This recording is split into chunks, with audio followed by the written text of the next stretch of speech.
Hi and welcome. My name's Natalie Russell and I'm the owner of Radiant Living Inspiring Wellness. And today I want to talk to you about antenatal or prenatal and postnatal depression. As I'm your wellness educator, I really focus on a lot of emotional support of women and families who have had children or looking to have and start a beautiful new family. So yes, there is such a thing as antenatal or prenatal depression. A lot is spoken about postnatal depression. However, we'll look a little bit about this today, but we'll look more about the antenatal side of things. I want to really open the channels of communication with women, whether it be just about to have a baby or have had a baby, and even family. And antenatal and postnatal depression can in fact affect men as well. So really this is targeted at all of the family, both men and women. There are so many emotions, physically and emotionally, that change before we have children or think about having children. And then definitely post-birth and even into the fourth trimester, as I call it.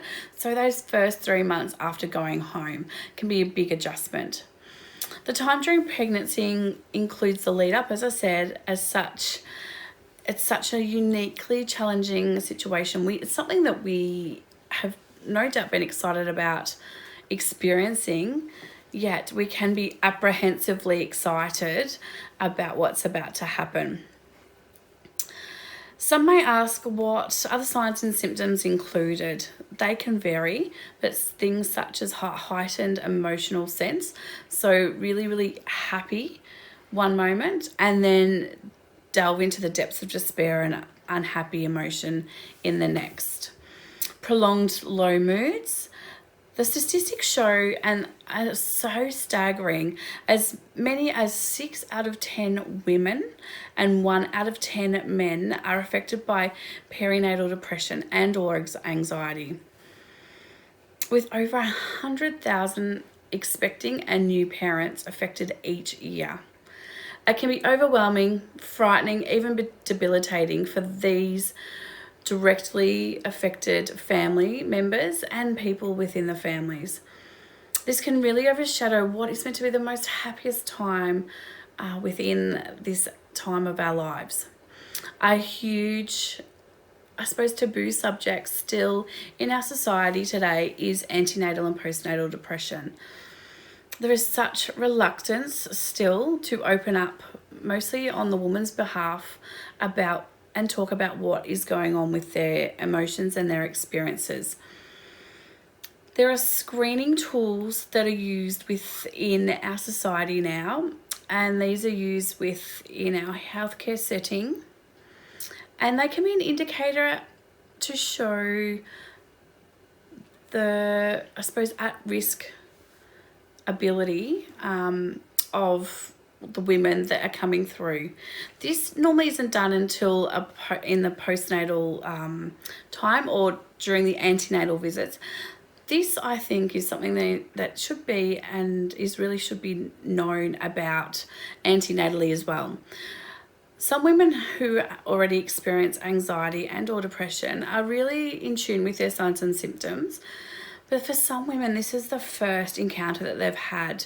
And sometimes, when I say you don't know what you don't know, some women don't know what, the moods that they need to be looking out for, or things that may be a trigger for them. Really highlighting the risk factors can be an avenue to really saving someone's life and really putting the thought forefront in their mind, whether it's yourself or if you're a friend of someone or you're a partner of someone. This then, I think, can open a line of communication. So just even checking in, saying, hey, how you feeling? Or even bringing up the thought really, at the time or even before thinking about having children, is really, really important. It's something that I don't think we do very well, and that's why it's such an important phase, and what I really talk to women about within my practice. Some of the things that I think that we can look at and then we talk about as well, and that can help when you're feeling overwhelmed and you're not feeling good enough, is that really rest and sleep is important with the lead up to having a baby, and ultimately postnatally as well. We get really overwhelmed, and I think we really succumb to pressures of our families and friends to come and visit us. It's an exciting time, but sometimes we just really need to rest, and we don't really know how to say no, it's not a good time right now. Sometimes when there is time for sleep, but the cycle of the inability to sleep still remains. So knowing how to relax within this time is such an important tool that we can learn. So things like meditation, even a breathing technique, so big breaths in and deep breaths in and breaths out, and big deep breaths out are really, really important. Some people do use the forms of essential oils, meditation, music, dance, whatever it is for you is what matters. If it works for you, that is all that matters. And that's something that you can really talk about with your partners or the other members of your family. Many women and men hide their struggles. There is such a pressure or perceived pressure to just get on with things in our society. For some, they just don't know what they don't know, I suppose, and really having that form of communication open with your loved ones is really, really important. So what to really be aware of for yourself and for others is what I was saying before, is the inability to sleep, always crying or feeling teary, most of the time not feeling you're good enough, overwhelmed, you're anxious or feeling stressed most of the time. You actually even have thoughts of self-harm or harming a beautiful baby. These are some of the later ones, the later issues are some of the thoughts that are really when you're really at the end. So really opening communication and saying you're not feeling well, or you're not feeling right, you're feeling overwhelmed, you're sad, you have been crying, are really, really important to have that open line of communication. The places to call and people who you can go to see to assist you. And so people like your GP, local hospitals, Beyond Blue, Panda, which is Post and Antenatal Depression Association. I suppose the real thing to remember is that you're not alone.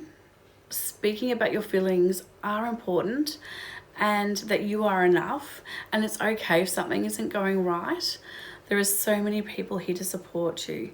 So really, when you have that trigger thought of I'm not enough, or you think things are spiraling out of control, or you're crying all the time, or you just need someone to talk to, just pick up the phone, talk to your GP, your spouse, your partner, a friend. Confide in someone your feelings, because sometimes it's just about talking to someone as well is what you need, and just that reassurance that you're doing a great job, and everything will be okay.